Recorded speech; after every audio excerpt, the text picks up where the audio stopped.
Shalom, shalom, je suis Alexandre Amazou, encore chez vous. Nous parlerons maintenant d'un sujet que je trouve passionnant, c'est tirer le meilleur des situations de crise. Je sais que pour beaucoup, vous passez éventuellement par des situations difficiles. Certains prient, payent leurs dîmes, vont à l'église, mais ne voient pas toujours les résultats qu'ils souhaitent voir dans leur vie. C'est une situation difficile. Une situation de crise est une situation dans laquelle un homme peut se trouver qui est hors contrôle. C'est très important parce que lorsqu'on a le contrôle d'une situation, c'est plus une situation de crise.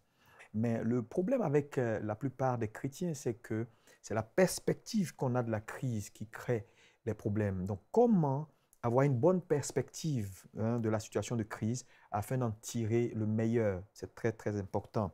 Lorsque nous lisons ce verset de base qui est Philippiens 4, versets 6 à 7, la Bible dit ceci. Ne vous inquiétez de rien, mais en toute chose, faites connaître vos besoins à Dieu par des prières, des supplications, avec des actions de grâce, et la paix de Dieu qui surpasse toute intelligence gardera vos cœurs et vos pensées en Jésus-Christ. C'est un passage qui est assez fort. Et vous voyez donc que la Bible nous exhorte en situation de crise à garder nos cœurs en paix. Qu'est-ce qu'une situation de crise? Une situation de crise, je l'ai dit tantôt, est une situation difficile. Mais vous voyez, la perspective qu'on a est très importante parce que lorsque Dieu appelle un homme à accomplir une tâche, c'est une vision que Dieu lui donne. Mais à chaque vision que Dieu communique à un homme, Dieu lui apporte également la provision. Donc la provision, c'est ce qui vient avec la vision, c'est ce qui accompagne la vision, c'est ce qui permet à la vision de s'accomplir.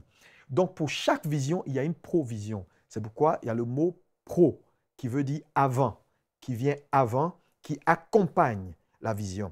Et vous voyez, le problème avec la majorité des chrétiens, quand ils passent par une situation difficile, ils oublient que Dieu apporte toujours la provision. Alléluia. Prenons un exemple dans Genèse 37 avec l'histoire de notre cher Joseph. Lorsque Joseph a eu la vision, il a partagé la vision avec ses frères. Ses frères l'ont jalousé et ils ont décidé de le tuer. Voyez-vous? Mais le choix de ses frères de vouloir le tuer et donc de l'amener vers l'Égypte était une provision, dans le sens où, certes, c'était douloureux, mais ça participait à le rapprocher de la vision de Dieu.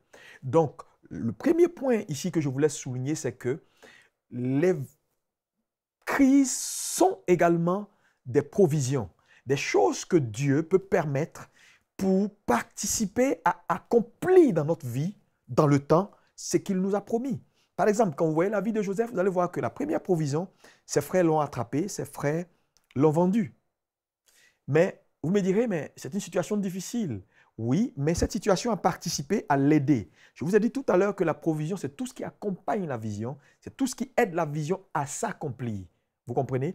Et donc, en le vendant, il l'accompagnait vers sa destinée.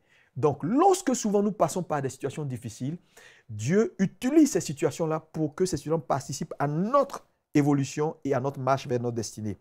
Lisons par exemple un autre passage important dans Romains 8, verset 28. Nous savons du reste que toute chose concourt pour le bien de ceux qui aiment Dieu et de ceux qui sont appelés selon son dessein. Donc, la Bible nous dit ici que tout travaille pour le bien de ceux qui aiment Dieu. Donc, tout travaille. Même ce que Satan fait, Dieu l'utilise en notre faveur. Vous comprenez? Joseph arrive par exemple en Égypte, il est chez Potiphar, il décide de faire la volonté de Dieu, Dieu le bénit dans la maison de Potiphar. Mais regardez ici quelque chose d'étrange. Une porte s'ouvre devant lui, la femme de Potiphar vient pour dire, écoute, je veux de toi. Joseph fait le choix de faire le bien, de faire ce qui est la volonté de Dieu au lieu de faire du mal. Mais lorsqu'il fait le choix de faire la volonté de Dieu, qu'est-ce qui arrive? Automatiquement, Joseph se retrouve en prison. Vous me direz, mais est-ce qu'on peut vouloir faire la volonté de Dieu et se retrouver en prison?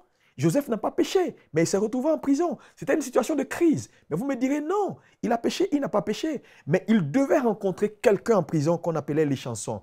Je suis venu dire à quelqu'un qui me regarde ce matin, si ta bénédiction est dans une prison, tu descendras dans cette prison-là parce que tu dois rencontrer ton aide de destinée. Joseph devait entrer dans cette prison. Donc souvent les situations de crise, les situations de difficulté sont des opportunités, des prétextes que Dieu met devant nous pour nous envoyer à notre destinée. C'est pourquoi je veux dire à quelqu'un qui me regarde, peut-être que tu es dans une situation difficile que tu ne comprends pas. Tu n'as pas forcément péché, tu n'as pas forcément fait ce qui est mal aux yeux de Dieu, mais te voilà retrouvé dans une situation de difficulté. Je suis venu t'exhorter ce matin et te dire, garde ton calme, fais confiance en Dieu. Cette situation participera pour ton bien. Joseph aurait pu dire, mais je suis en prison alors que j'ai fait le choix de faire le bien. J'aurais pu faire le mal. Mais cette situation était une situation qui devait participer à l'aider à approcher la vision de Dieu. La preuve, il a rencontré les chansons et lorsque les chansons est sorties plus tard et qu'il s'est retrouvé auprès de Pharaon, c'est par les chansons que Dieu donc a activé la mémoire en disant « Ah, je connais un homme que j'ai rencontré dans la prison qui s'appelait Joseph, qui interprète les rêves.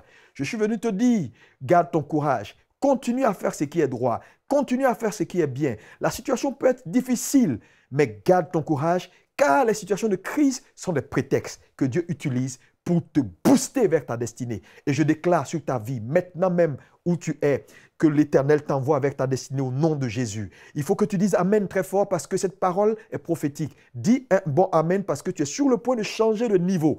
Dieu va changer ton niveau. La situation difficile dans laquelle tu passes, Dieu va l'utiliser pour te propulser vers ta destinée. La seule chose que Dieu te demande, c'est avoir la bonne attitude. Joseph, pendant toutes ces années où il a souffert, pendant toutes ces années où les choses ont été difficiles, a gardé la bonne attitude. Le problème de l'Église, c'est que les gens, quand ça ne va pas, ils ne gardent pas la bonne attitude. Fais confiance en Dieu. Continue à croire en Dieu, même quand les choses sont difficiles, parce que c'est Dieu qui a le dernier mot. Et je le dis, dans ta vie, il aura le dernier mot. Tu ne resteras pas là où tu es tombé. Tu ne mourras pas là où tu es tombé. Je prophétise sur ta vie que tu te lèves et que tu avances maintenant au nom de Jésus. Que la grâce de Dieu soit avec toi, que Dieu te fortifie. Prends courage, ton Dieu est avec toi. Amen. Pour aller plus en profondeur, vous pouvez lire et télécharger la version complète de cette pensée du jour sur le site enseigne-moi.com.